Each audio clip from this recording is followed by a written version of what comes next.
Buenas noches a todos. Vamos a dar comienzo.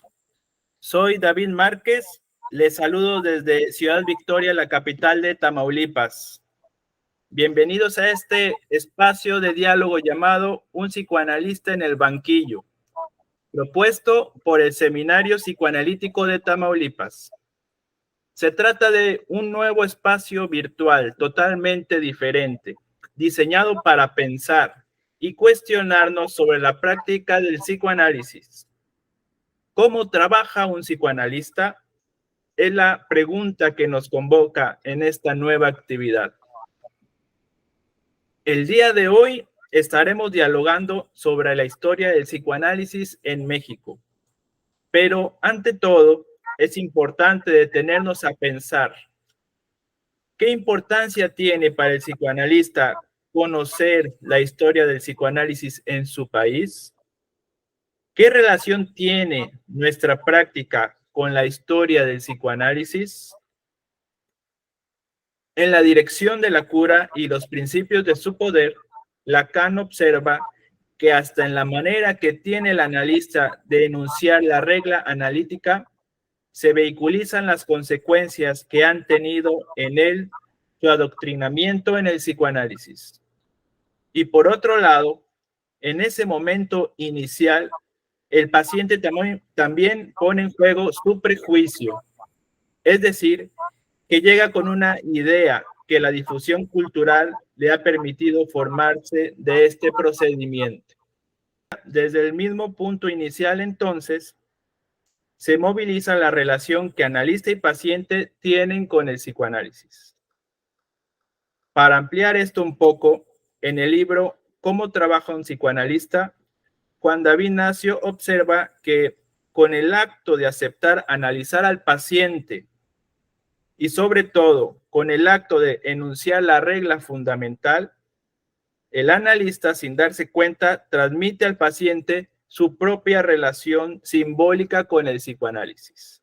Es decir, la relación que tiene con la historia del psicoanálisis, con su propio análisis, con la teoría y hasta con la colectividad psicoanalítica.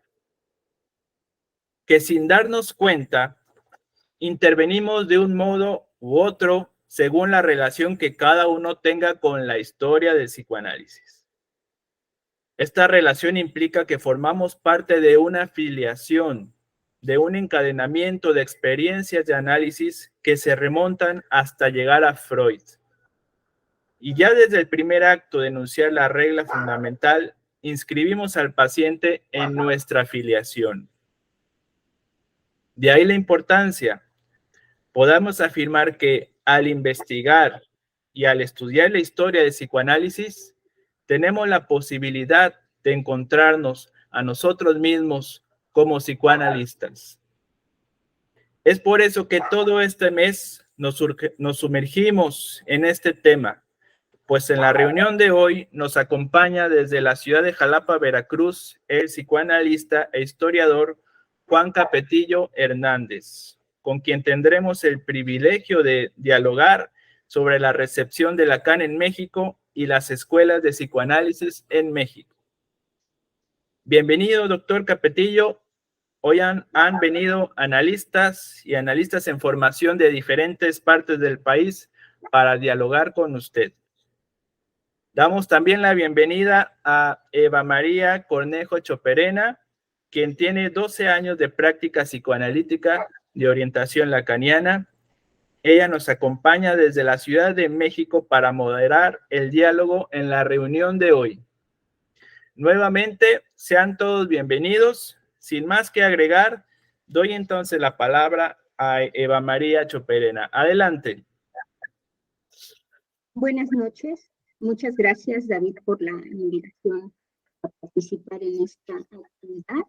Yo sé que me invitas porque es un tema que yo te he comentado que me convoca, que me apasiona, que me gusta mucho.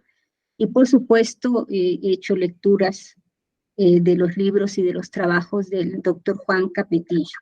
Entonces, bueno, muchas gracias por la invitación. Muchas gracias, doctor Juan Capetillo, por estar aquí con nosotros en este espacio que pretende ser un espacio para dialogar con los psicoanalistas que muy amablemente nos acompañan. Para iniciar su exposición, para darle curso libre a su exposición, antes me gustaría hacer una pregunta que la tomo de uno de los escritos de usted. ¿Por qué la creciente inquietud por la historia del movimiento psicoanalítico en México? Se pregunta usted. ¿Por qué de pronto parece que empieza a haber mucha producción acerca de la historia, de la historiografía del movimiento psicoanalítico en México? Y se pregunta usted si acaso es un síntoma. ¿Qué nos puede decir usted al respecto de esas preguntas que usted se hace? No estoy seguro de lo que expreso ahí en esa, no es un artículo, es una ponencia, y creo que incluso los términos son dubitativos. No estoy seguro que sea un síntoma de crecimiento del psicoanálisis, pero tampoco descarto esa hipótesis, digamos. Desde luego que respondería también a otros factores, pero probablemente también es un síntoma de crecimiento. Es evidente en el psicoanálisis este interés por la historiografía del psicoanálisis en México. Pues bueno, yo lo fundamento, lo han hecho otros amigos también. Andrés Ríos, por ejemplo, que es historiador, lo fundamento en el hecho de que han aparecido varios textos de psicoanálisis.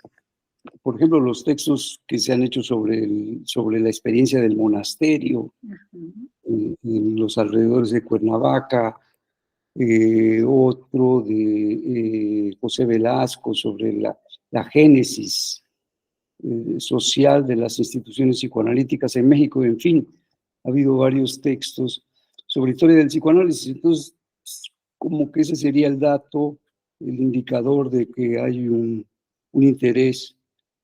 Y además, bueno, yo lo he notado.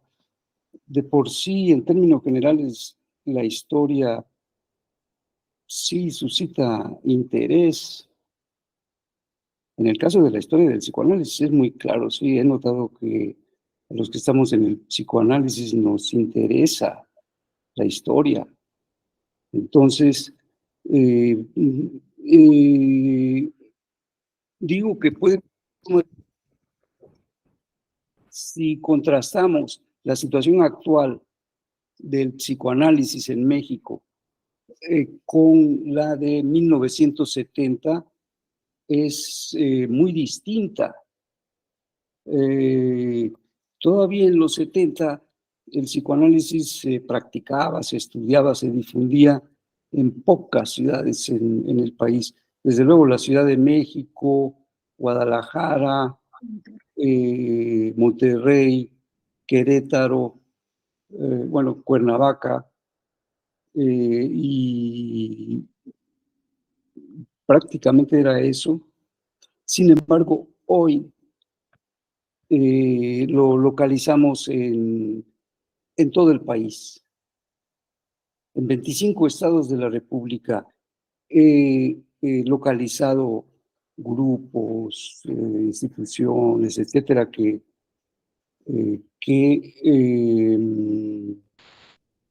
de una u otra manera trabajan con el psicoanálisis. Y este interés del psicoanálisis por la historia de su propio movimiento, que además es algo que incluso lo vemos desde Freud, ¿no?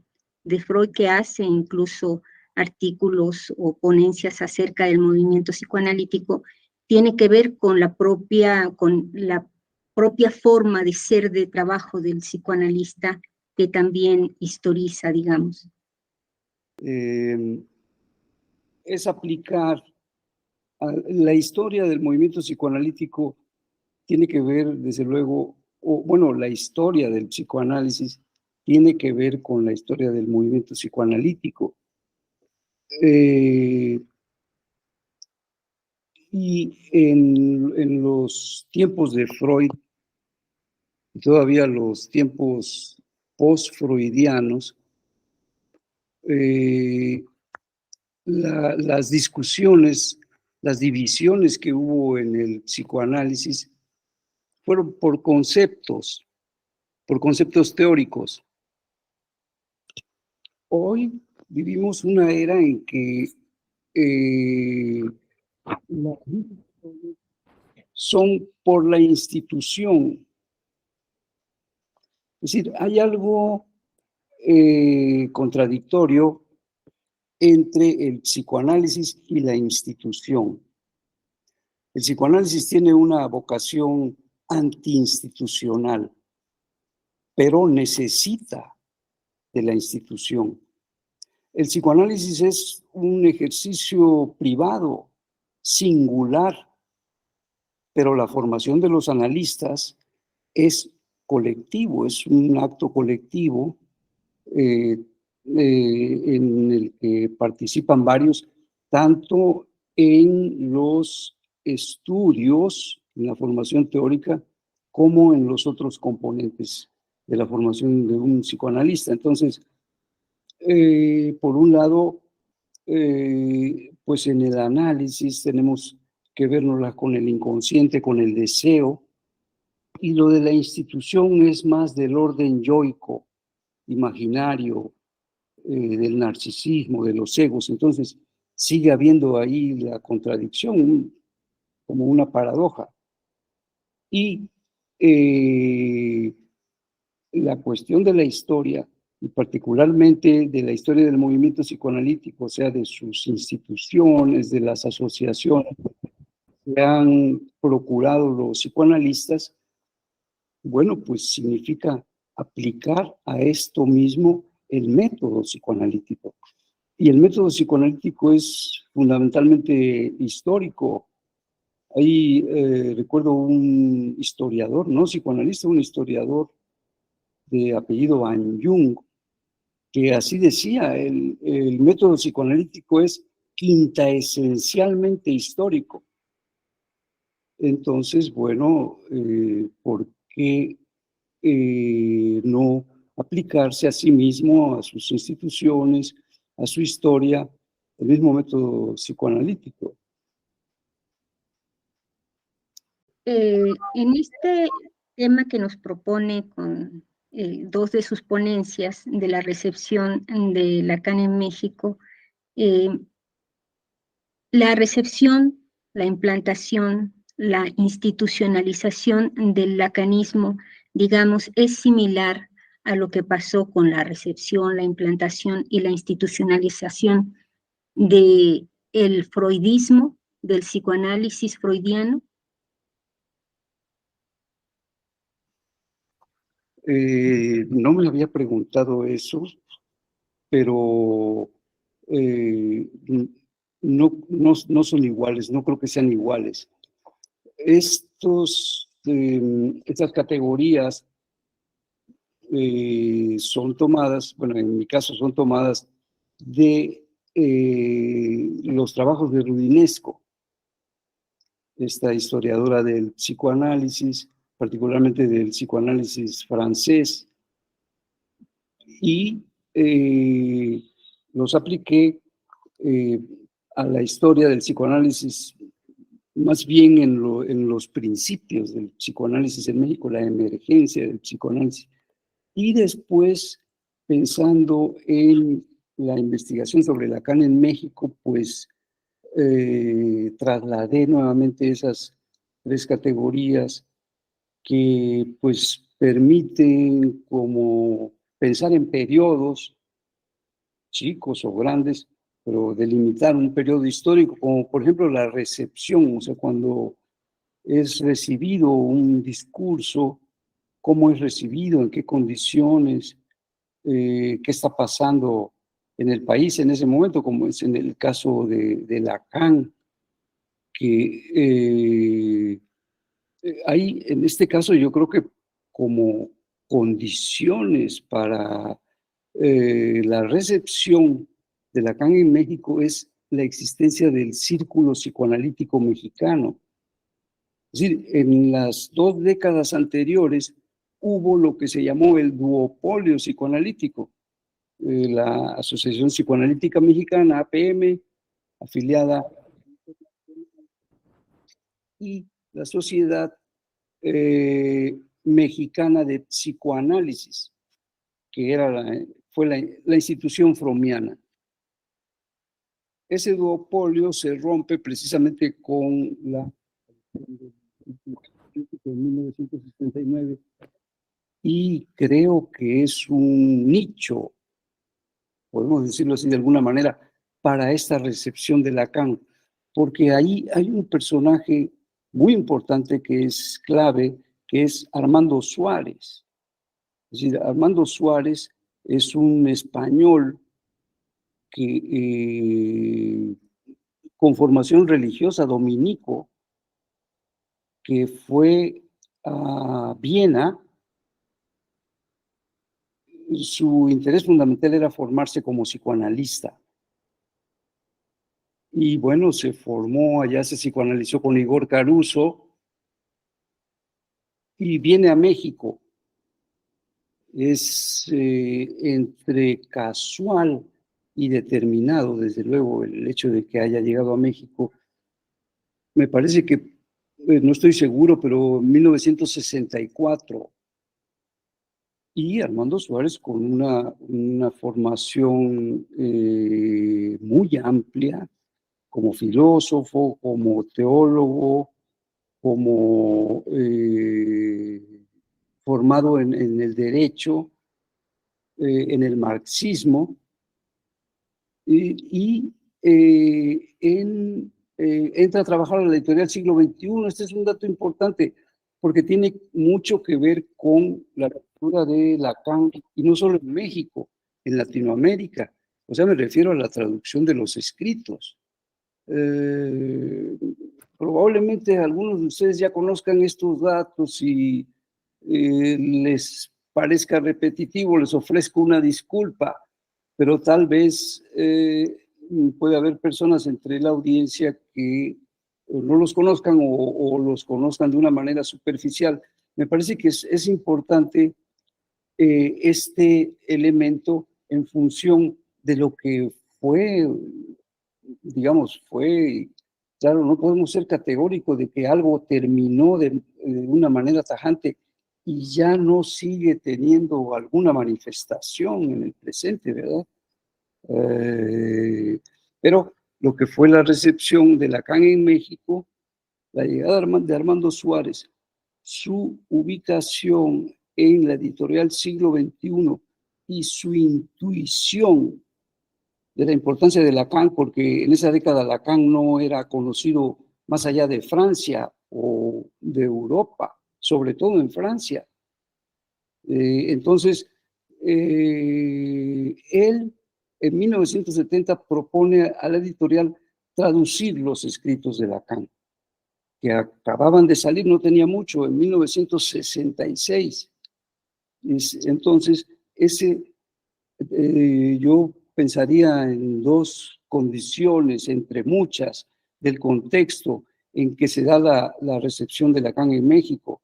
Acabábamos de pasar el 68, la represión del movimiento estudiantil, que llevó a una apertura del régimen político en el 69, en el 70, incluso expresamente se formuló como política la apertura democrática.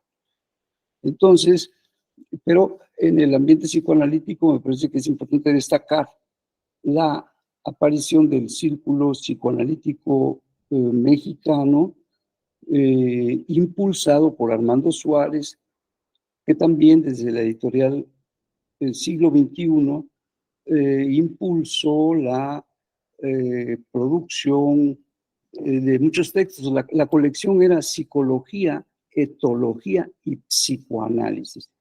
Entonces promovió muchos textos. Aquí lo menciono solo de pasada, hay un cierto paralelo con lo que fue Fromm cuando estuvo en México, porque Fromm estuvo en el Fondo de Cultura Económica. También tuvo ahí una colección de psiquiatría, psicología, psicoanálisis, y también promovió una labor editorial verdaderamente destacable. Pero bueno, eso es algo similar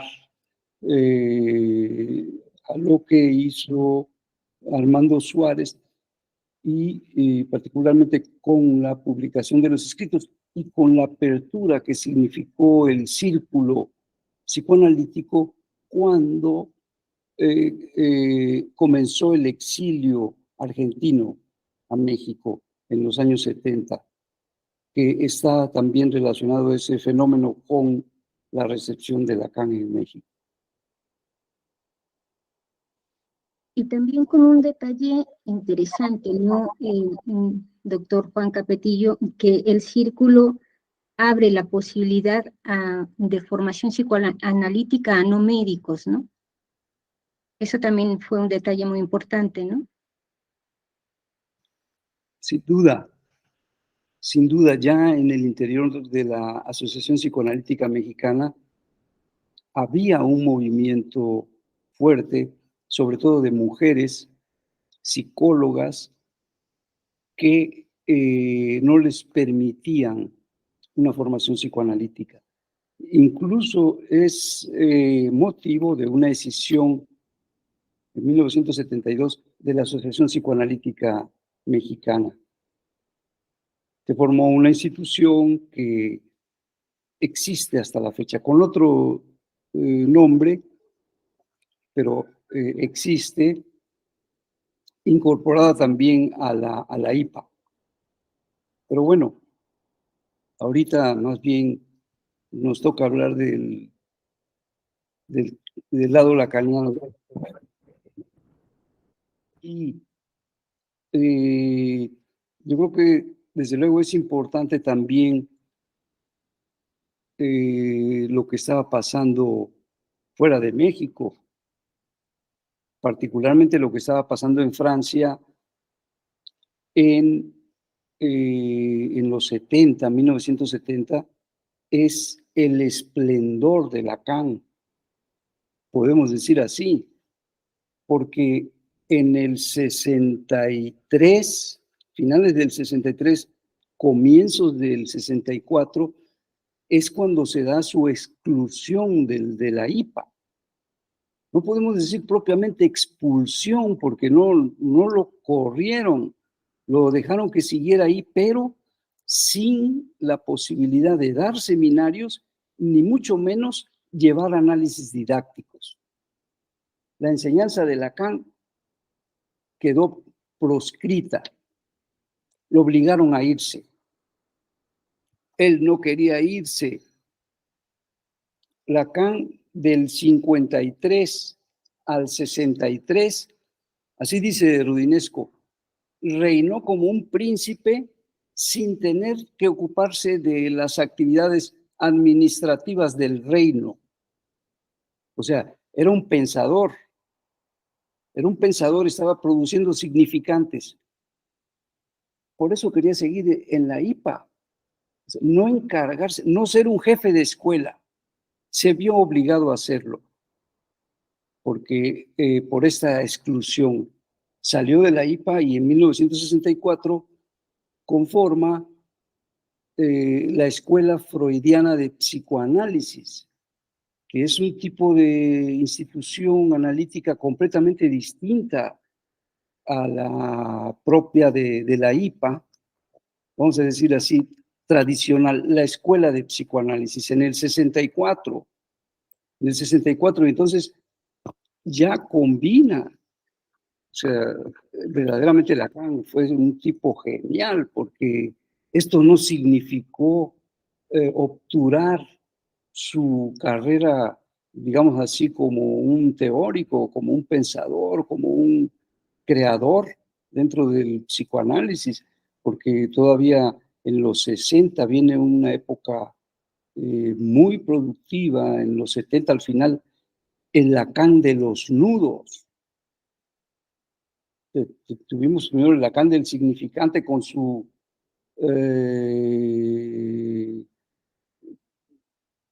espléndido desarrollo. Entonces, en 1970 Lacan es un gigante que su exclusión de la IPA lo internacionaliza.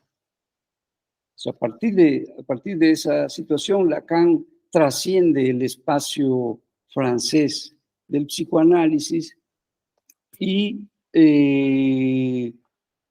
empieza a ser difundido. Y bueno, Armando Suárez, que anduvo en Europa, estuvo en Viena con Caruso, que conformaba los círculos de psicología profunda. O sea, así fue como llamaron primeramente al círculo psicoanalítico mexicano. Entonces Caruso, pues, oyó, ¿no?, lo que se oía en Europa. Todavía el vigoroso todavía movimiento estructuralista, ya en picada, en una bajada, pero todavía con gran fuerza. Entonces, pues paralelamente en nuestro país, el espacio psicoanalítico, como dije hace unos momentos, se había abierto con la creación del círculo, porque el círculo, cuando las cosas en Sudamérica se pusieron muy difíciles por la persecución política de los militares, quien sale primeramente es Mary Langer. Mary Langer, esta psicoanalista vienesa, que es interesante, es muy interesante la historia de Mary Langer, porque hay cosas muy sabidas. El hecho de que ella fue a pelear a la Guerra Civil Española con los republicanos.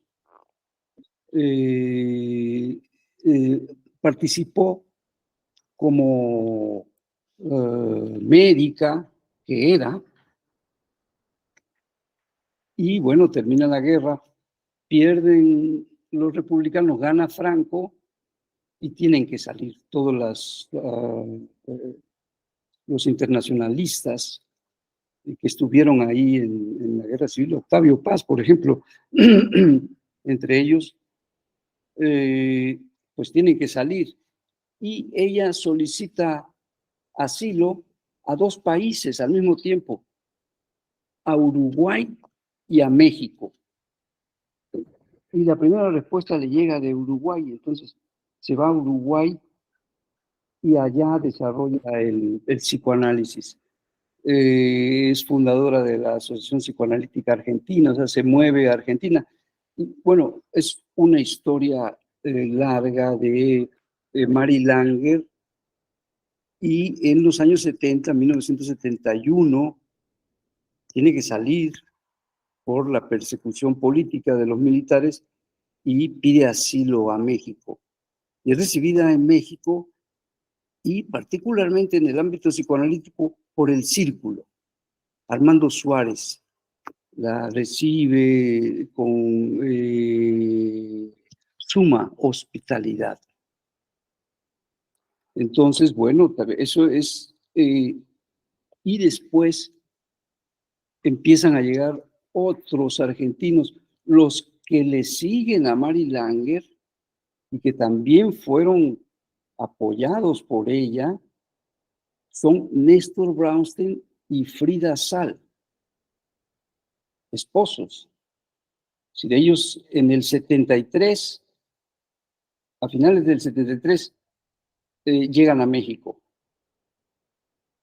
Y también son recibidos por el Círculo. Ahí ya comienza uno de los primeros cursos que hay sobre Lacan.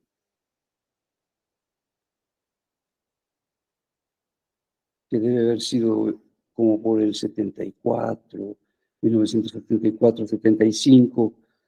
Siguen progresando los acontecimientos en París de manera muy interesante, tanto los acontecimientos teóricos del pensamiento de Lacan, el movimiento que va teniendo este pensamiento como de el movimiento psicoanalítico, de la institución psicoanalítica, la escuela, la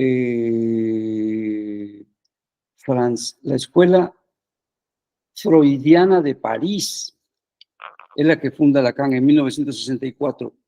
Esto tiene que ver con el tema de las escuelas de psicoanálisis en México. ¿Por qué?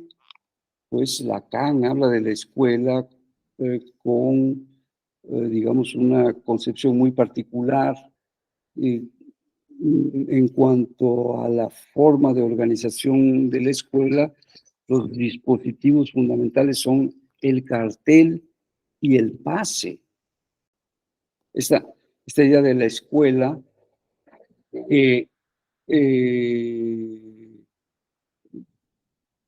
pues en Francia comenzó, como les decía hace unos momentos, en 1964 y en el caso de México ya comenzamos a hablar de escuela de psicoanálisis hasta los 1985 para ser precisos. Puede ser que para entonces, para 1985, ya se había dado un paso, no definitivo, pero sí con cierta solidez, de la recepción de Lacan. O sea, es la publicación de los escritos y, bueno, también Lacan se va haciendo un personaje importante en latitudes, por supuesto, más allá de México, no solo en México, Latinoamérica, Europa, etc.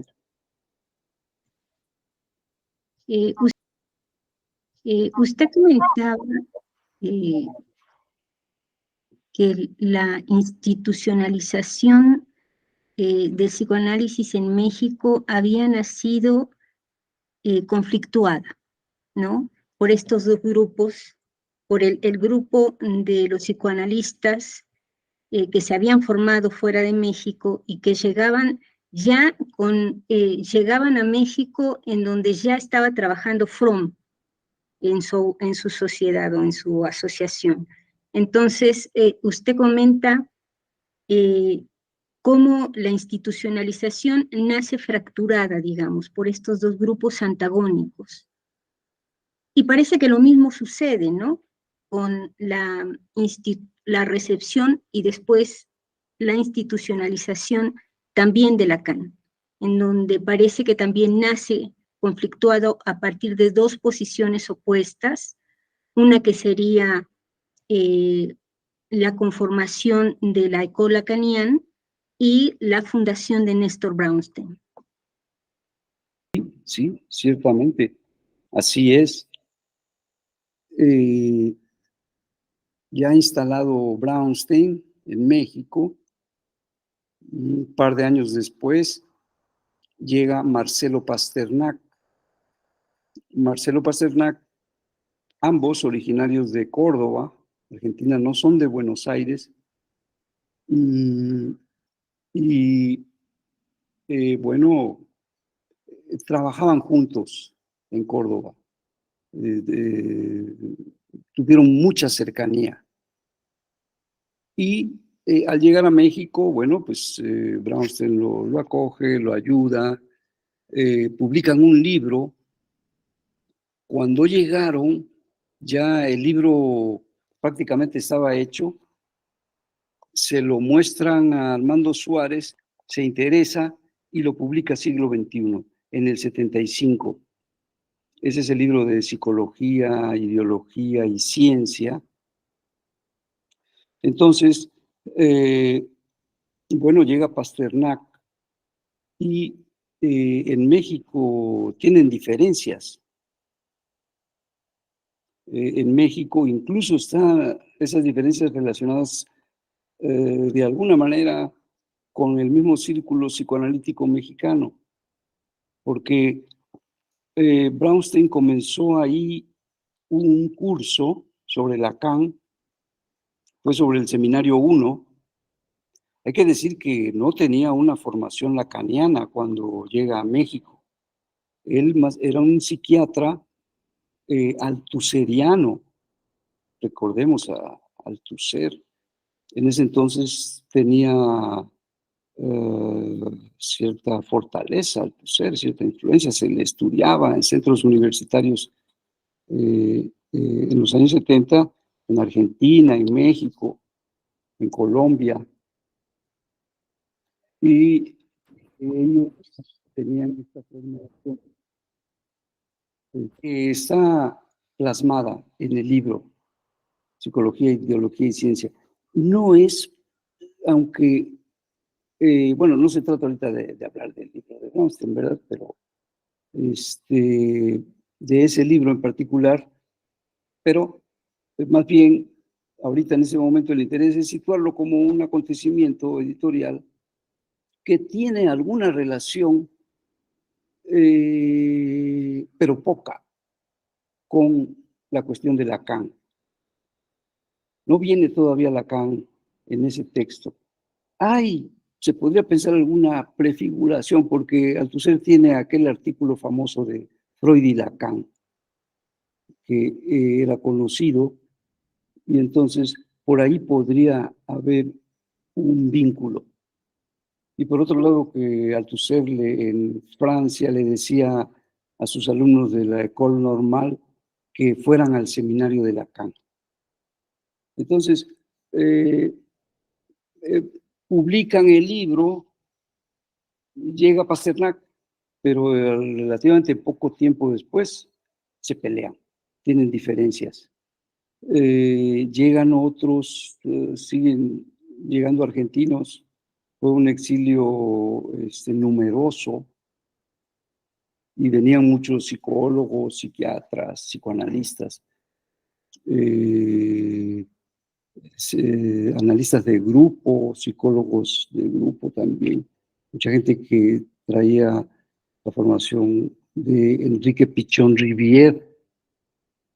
Y, en fin, de modo que entre esos otros cordobeses, yo ahí lo señalo también en la ponencia, porque además lo entrevisté, al igual que entrevisté a Néstor Brownstein, entrevisté a Miguel Sosa, que es otro psicoanalista que también viene de Córdoba, que él, vamos a decir así, no es la palabra, pero él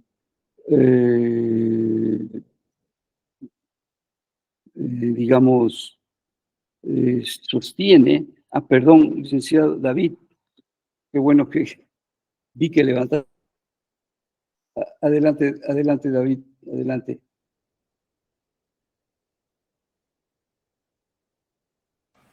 Primero, no sé si quiera terminar de decir, doctor. Concluyo Sí. con esa referencia a Sosa, Sí. psicoanalizado. Él dice, aquí viene una parte que es polémica, que ha ocupado mucho al lacanismo, vamos a decir así, en México. Él se analizó, él dice que se analizó en Córdoba con un analista Francheri y que Pasternak y Brownstein no lo habían hecho. Entonces, no sé, supongo que por ahí viene las diferencias.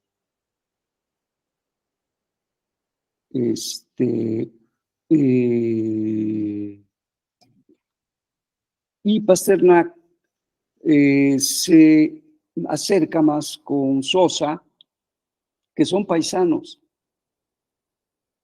Y entonces hay otros psicoanalistas, una mujer, Estela Solano, y se ponen a estudiar los seminarios de Lacan. Tampoco ellos traían una formación lacaniana.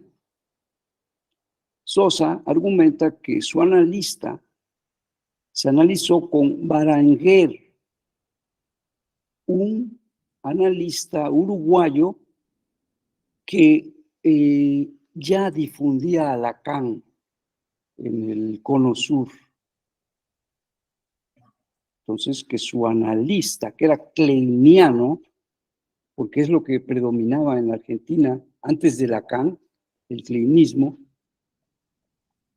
fue haciendo modificaciones en su práctica, dice, introduciendo, vamos a decir así, medidas o tácticas, técnicas lacanianas. Entonces, pero tampoco traían una formación como lacanianos, se formaron como lacanianos en México. Se pusieron a estudiar muy duro, hay que reconocerlo. Traían un Brownstein, un personaje verdaderamente brillante, intelectual, políglota, muy estudioso. Y desde luego con una mirada brillante. Es mi punto de vista. No sé que en México no todos piensan así como me estoy expresando en este momento de Brownstein, pero bueno, hay que respetar, ¿verdad? Lo que cada quien piensa. Entonces, se forman y Pasternak, Sosa, se acercan con el grupo de la revista Litoral en Francia, que es Jean Aluch. O sea, aquí tendríamos que remitirnos a lo que pasó con la escuela freudiana de París, esa que fundó Lacan en 1964, y salieron de ahí generaciones de psicoanalistas muy importantes, publicaciones. Fue como una especie de época de oro del lacanismo, pero hay un elemento que es disruptor, el pase. La escuela Lacan la funda en 1964 y en 1967, porque Lacan criticaba mucho, muy duramente, con mucha fuerza, la forma en que la IPA formaba a los psicoanalistas. Era muy crítico de los psicoanálisis didácticos en la IPA. Entonces, había que pensar en un procedimiento distinto. Y entonces, viene el pase, propone el pase en 1967. Desde la propuesta hay algunos que no están de acuerdo y se salen. Fue un grupo conocido como el Cuarto Grupo. Piera Aulagnier es una psicoanalista más o menos conocida o no, bastante conocida, que era parte de ese Cuarto Grupo. Y entonces las cuestiones del pase, el pase tiene un fundamento clínico indudable, pero también político, que es la institución. Recordemos esa antinomia, esa vocación antiinstitucional del psicoanálisis. Y en los años 70 va habiendo, pues, digamos así, descomposición de la escuela. Después de llegar a un punto muy alto, empieza a declinar, hay problemas institucionales, hay problemas con Lacan. Rudinesco dice que la escuela freudiana de París era una monarquía democrática. O sea, era una monarquía porque Lacan era el amo. Su palabra era la que regía. Y todos estaban de acuerdo con eso. Todos. Pues porque era Lacan. Imagínense las transferencias. Entonces, y así funcionó durante algún tiempo, pero eso empezó a hacer agua y vinieron las crisis internas, las divisiones que se fueron haciendo cada vez más fuertes hasta que en 1979 las cosas ya están insoportables, se podría decir, a tal punto que en el 80 Lacan disuelve la Escuela Freudiana de París, la aniquila. Simbólicamente en ese momento, con una carta, disuelvo la escuela, tan solo como la fundé. Aunque jurídicamente no, eso tomó todavía meses para que se diera una disolución jurídica. Entonces, me estoy remitiendo a esto. Yo les comentaba que a mí me parece que en los 70 en México es cuando se comienza a leer a Lacan. Les comentaba de lo que significó el Círculo Psicoanalítico Mexicano y paralelamente qué estaba pasando en Francia. Necesariamente tuve que irme un poquito más atrás de los 70, al 63, cuando Lacan sale de la IPA y funda la Escuela Freudiana de Psicoanálisis y sigue el movimiento teórico, digamos así, doctrinario de Lacan con respecto al psicoanálisis y sus creaciones, pero también en la parte institucional